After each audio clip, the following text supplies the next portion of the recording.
friends who've been learning to play the guitar. In this video I'm going to show you how to play various bar chords all over the guitar neck, including major 7s, minor 7s, dominant 7s, major and minor chords, all within the song Yesterday by the Beatles.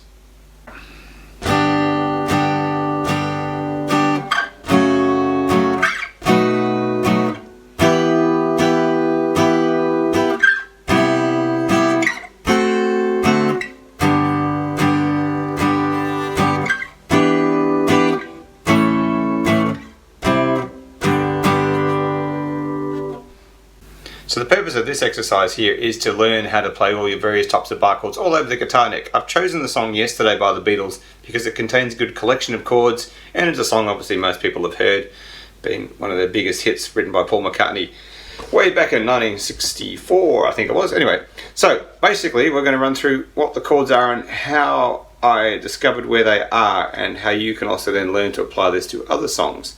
So the very first chord in this song is G major. So normally you could just play G major here, which is fine, but we want to work out how can we play that chord as a bar chord. So there's two options for playing a G major bar chord. One is with the bass note on the E string, and one with the bass note would be somewhere on the A string. And so one of the good things about learning your bar chord shapes is then learning where are the notes on the bass end of the guitar strings, which is a good thing to beginning to learn how to know where your notes on the instrument are, versus just knowing chord shapes and patterns. So my answer for you for the moment would be G is here, fret number 3. So I'll put up a sheet too where you can see the diagram of the notes on the guitar neck, which is something I'd highly recommend you would memorize for learning your bar chords and for scales later on too, if you're getting into soloing and things like that. So we now have a G here, a fret 3 G, and so the bar chord shape I want to apply here is what I call the major bar chord shape, which is this shape here, which is in this case called G major because we're in the position for G. If we took that down one fret here, that would be F, because that's where F lives, and this shape comes all the way from, if we slide that over, playing E a funny way with my first finger missing, that is E major. So basically we're just barring behind, so we might have an E, F, G. If we move that around, that'll become other chords as we move up, like an A, a B, or a C, etc. as we move around the neck. And so you can see, oh yeah, so it's good to learn what these notes are on the guitar neck as we go through. So for each chord we will discover where these bass notes are.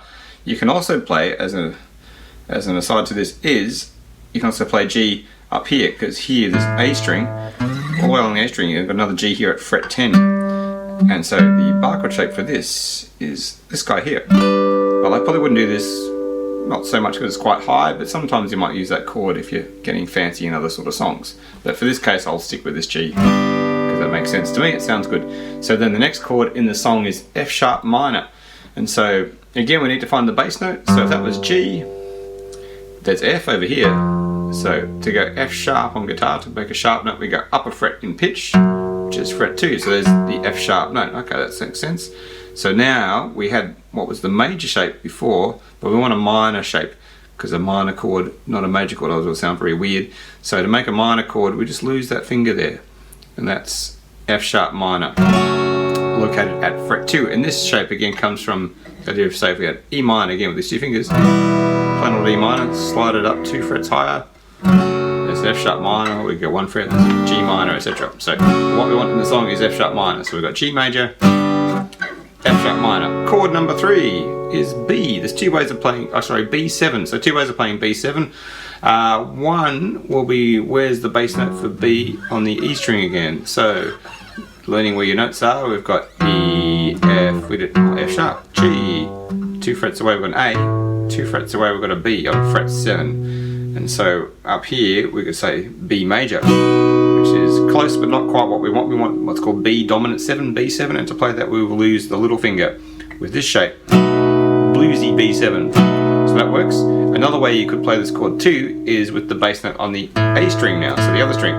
So then where's a B note on the A string? If that's A, there's a thing called A sharp, fret number 2. Okay, B, and the shape for the B7, the bass note here, is that. So it's all about knowing, okay, where's my bass note, what's the shape? So 2 pieces of the puzzle to make everything work. But in this case, I'll probably stick with this B7 because it's going to be close to the next chord I'm going to play, which will be E minor. So obviously E minor is that. we want to try and learn where can we play it higher up as a bar chord. Now if that's E on the E string, everything on the guitar repeats again at fret 12. So there's another E there, but it's a bit silly to try and play that chord up. It's really hard. So we want to try and find the E note on the A string. So going up, the answers would be A, B, C, D, E. So I'm skipping some of these frets because they're sharps and flats. So E is on fret 7, it was a B on fret 7 on the E string, E on fret 7 on the A string. So there's a shape which we will apply, which is the 5-string minor chord shape, which is this guy here. That's an E minor, and this shape comes from A minor. Sliding them all the way up to number 7 becomes an E minor. So I had a B7, E minor. Next chord we want to go, we're going to go into jazz territory slightly here, is a C major 7, a fancy way of playing a C major chord if you like. And so for the moment I'm just going to say it's easiest to play it with the bass note being on this A string somewhere. So we're looking for C, A, B, C. C major 7 is this triangle guy. This chord shape is most famously used in Under the Bridge by the Red Hot Chili Peppers, except they play it as E at fret 7 again, but it's that chord before the chorus. That little gap that they have in the Chili Peppers song. But in this song we want a C major here. It's a really nice sort of jazzy sounding chord. Then the next chord I want to play is a D dominant 7. So the major 7 has what's called the major 7th note in it, which is this guy. The dominant 7 shape is we're going to lose a finger, which would be that shape. But at the moment if I do that, we're playing C7, which is a right shape, wrong location. So I need to move this to where D is. So we're at the moment playing C, C, C sharp, D is number 5 on the same string. So we've moved up 2 frets, lost a finger, a little finger tucked in there like we did for B7 a while ago as the alternative idea. There's your D7. Alright, getting there, almost at the end of it. Finally now we're going to go back home to G for a little bit, where we started. Then, now we're going to get a little bit jazzy again, but then the minor way. So now we want to play an E minor 7. And so if we remember that we had E minor up here on fret 7, that's the bass note on the A string. To make that a minor 7, we just lose a little finger again. So you can sort of see some similarity in this shape to the B7 shape. Take it down a string, E minor 7. So it's a very subtle change to the minor 7, but it just makes it a bit smokier sounding to me, the E minor 7, versus just a plain old E minor. Next chord is an A major, which of course could be just that. So then if we're looking at the bass note, oh, it's open string already, but let's play that A note on the E string. So we've got E, F, G, number 5 is A, and the major shape, we had that G major back here. Take it up 2 frets, because that's where A is. It's A, now it's A. So we're learning all this sort of stuff.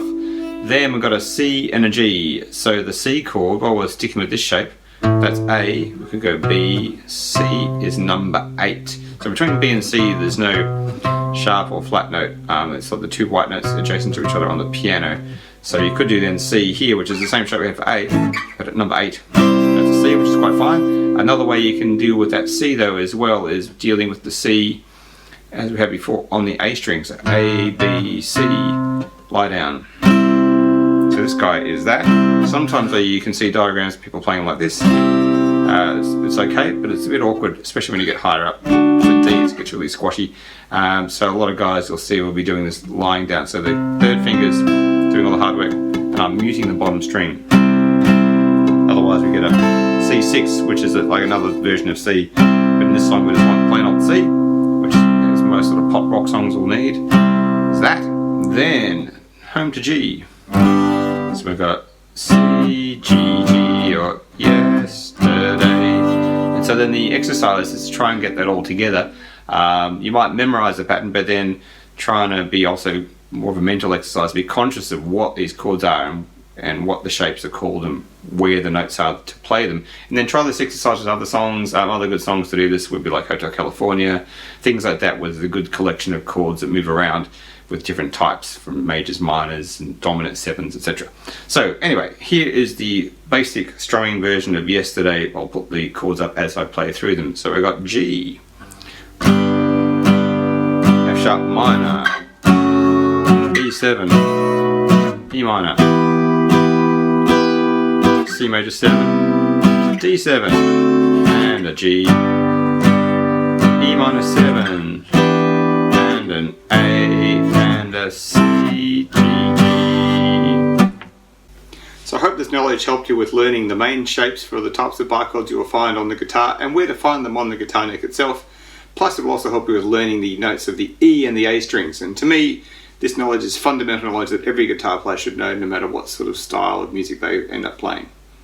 Subscribe to the Learning to Play the Guitar YouTube channel for more lessons, and don't forget to click on the bell to receive notifications when I upload a new video. You can also check out my books and more guitar lessons at learningtoplaytheguitar.net. Thanks for watching and keep practicing.